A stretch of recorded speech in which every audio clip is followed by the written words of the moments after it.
Hi வணக்கம். உங்கள் உடம்புல ஒரு வீக்னஸ் ஃபீல் இருக்குது, ஒரு ஃபட்டிகான ஒரு ஃபீல் இருக்குது, கான்ஸ்டிபேஷன் இருக்குது, இல்லை மசில் கிராம்ப் இருக்குது அப்படின்னா it may be a sign that உங்களுக்கு பொட்டாசியம் டெஃபிஷியன்சி இருக்கிறதுக்கு வாய்ப்பு இருக்குது. இந்த பொட்டாசியம் லெவல் நம்ம மெயின்டைன் பண்ணுறது ரொம்ப ரொம்ப முக்கியம். எதுக்குன்னு பார்த்தீங்கன்னா நம்மளோட ஹார்ட்டோட ஃபங்க்ஷனுக்கு, கிட்னி ஹெல்த்துக்கு, போனோட ஹெல்த்துக்கு, அதுக்கப்புறம் நம்மளோட பாடியில் ஒரு ஃப்ளூயிட் பேலன்ஸ் மெயின்டைன் பண்ணுறதுக்கு. பிபி ஹையாக இருக்கிறவங்க கண்டிப்பாக இந்த பொட்டாசியம் லெவலை இன்க்ரீஸ் பண்ணிக்கணும். அப்போ தான் அந்த சோடியம் பொட்டாசியம் வந்து ஒரு பேலன்ஸ் மாதிரி.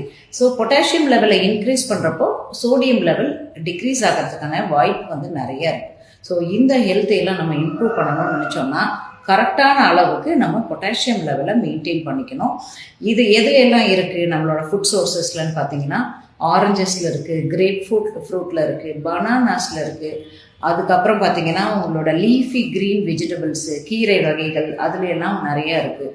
ஸோ இந்த பொட்டாசியம் லெவலை நம்மளோட டெய்லி டயட்டில் இம்ப்ரூவ் பண்ணிட்டோம்னா இந்த சிம்டம்ஸ்லேருந்து, பொட்டாசியம் டெஃபிஷியன்சிலேருந்து நம்ம ப்ரொடெக்ட் பண்ணிக்க முடியும்.